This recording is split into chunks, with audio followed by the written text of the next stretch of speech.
Reality is reality. Okay, which is going to produce more discomfort? Denying reality? I call harsh truths. There are harsh truths. Things you wish were not the case. Okay, but they're truths. Do you want to know about them or do you not want to know about them? It's practical to know about them, right? If you want to make success, it's practical to know about all those harsh realities, right? Know about the harsh, and then deal with the harsh realities. The person who doesn't want to go there is not going to know the harsh realities, and they're not going to make progress. The person who loves to know what reality is, whatever it is going to know how to deal with reality in the best possible way, right? So what's the fear? Well, you're learning. You can reject, right? In other words, forget their opinion. The opinion doesn't matter, right? You will bring all information together and then form your own opinion. But let me see that perspective.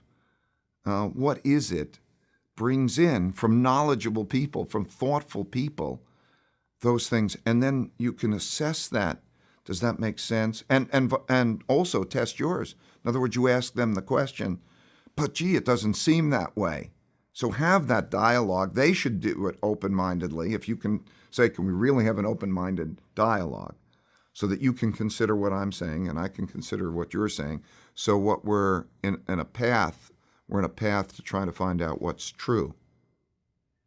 That's or even the presumptions, the cause-effect relationships, right? Because everything works like a machine. Every outcome has causes. So when you think of it as let's state what our machine is. How does the world work? How does reality work? And have a conversation. How does reality work? And if we can agree it works this way, then you can say, okay, now let's put in the circumstances, and that will mean that these things will happen. If that's the cause-effect relationship. If you can work through conversations, and you say, actually, reality works that way. So that's what the conversation can provide.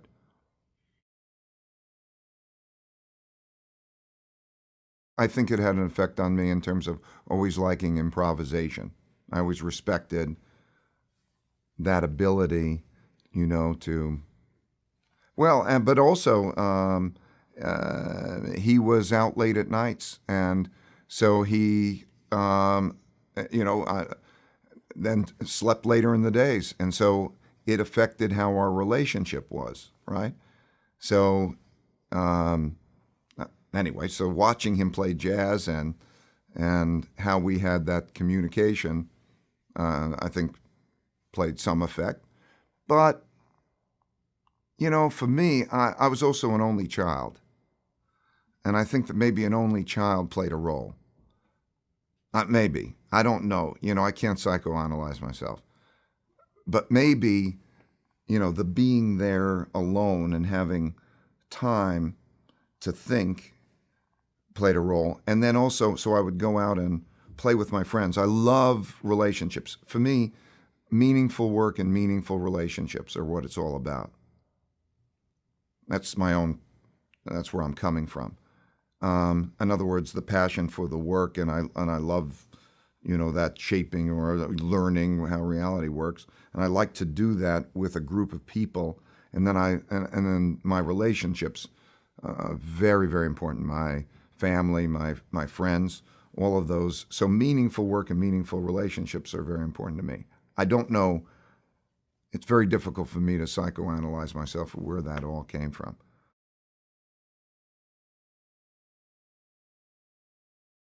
I caddied for Richard Nixon. I caddied for the Duke of Windsor. In fact, that caddied for very interesting people at that golf course. And at the time also, there was Wall Street crowd, and this was in the 60s. And at the time, the United States was on top of the world. Stocks kept going up, and everybody talked about the stock market. So it looks precocious, more precocious than it was. It was just what people were talking about. And I certainly was interested in having those conversations, and I was interested in that experience. So yes, I bought stocks, or I bought a stock, Northeast Airlines. It was the first stock I bought. My whole criteria were it was the only company I ever heard